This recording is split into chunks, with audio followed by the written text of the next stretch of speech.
नमस्कार दोस्तों, स्वागत है आप लोगों का हमारे YouTube चैनल RDY मैथमेटिक्स में। ये संख्या पद्धति का भाग दूसरा है। इससे भी पहले एक भाग बनकर अपलोड हो चुका है, जिसकी लिंक नीचे वीडियो के डिस्क्रिप्शन में दी गई है। आप वहां से जाके उन वीडियो को आप देख सकते हैं। जैसा कि आपको पता ही है कि रेलवे का फॉर्म निकल चुका है ग्रुप डी के लिए।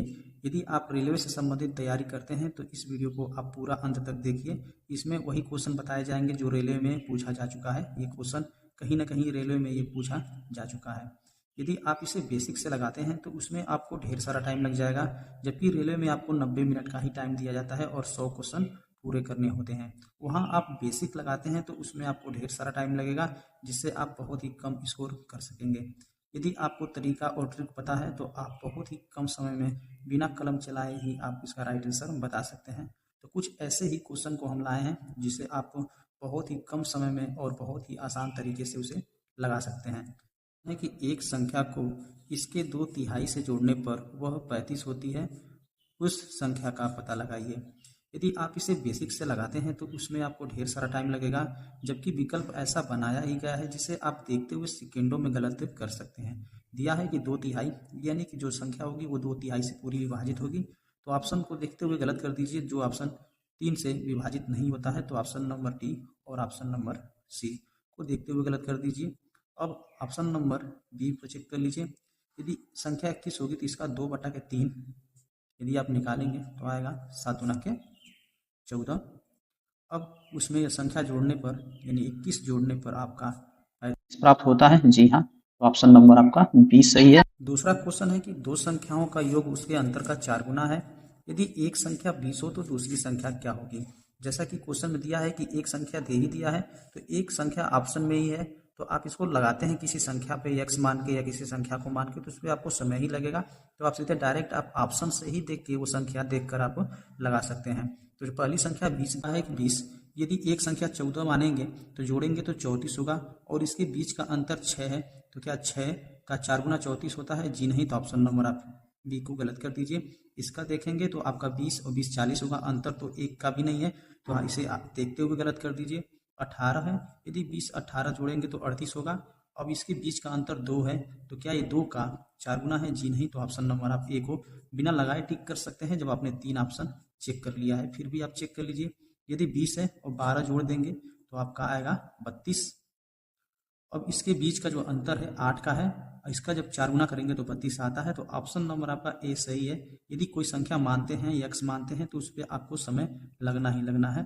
तो आप इसे विकल्प से ही देखकर क्वेश्चन को सॉल्व कर सकते हैं। देखते हैं अगला क्वेश्चन। क्वेश्चन नंबर तीसरा बहुत ही महत्वपूर्ण क्वेश्चन है। ऐसे क्वेश्चन बार बार पूछे जाते हैं जो कि इसको लगाना ही नहीं है, बस आप इसे विकल्प से देखते हुए लगा सकते हैं। लेकिन इस पे आप x मानते हैं तो उस पर आपको समय लगेगा। देखिए क्वेश्चन दिया हुआ है कि एक परीक्षा में एक छात्र को किसी संख्या का 3/14 ज्ञात करने के लिए कहा गया। गलती से उसने उसका 3/4 निकाल लिया।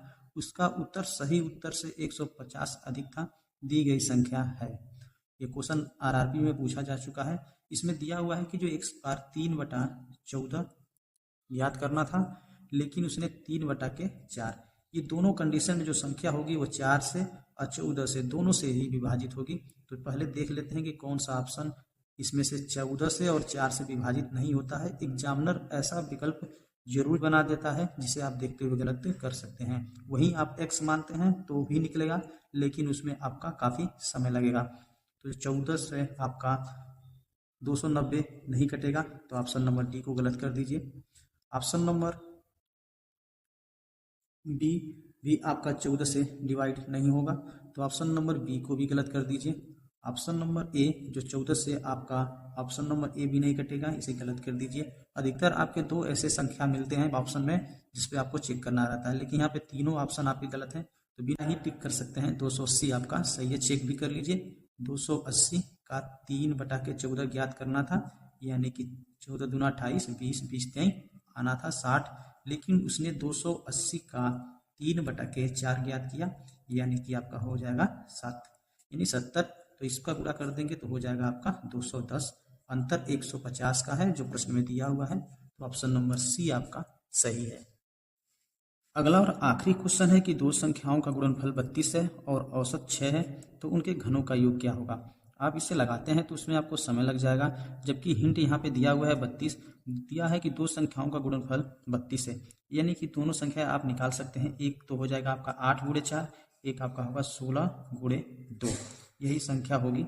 लेकिन इसका औसत 6 है, तो इसका जब 16 और 2 जोड़ेंगे तो होगा 18, और 2 से भाग देंगे तो आएगा आपका 9, लेकिन यहाँ 6 है तो यही संख्या होगी आपकी।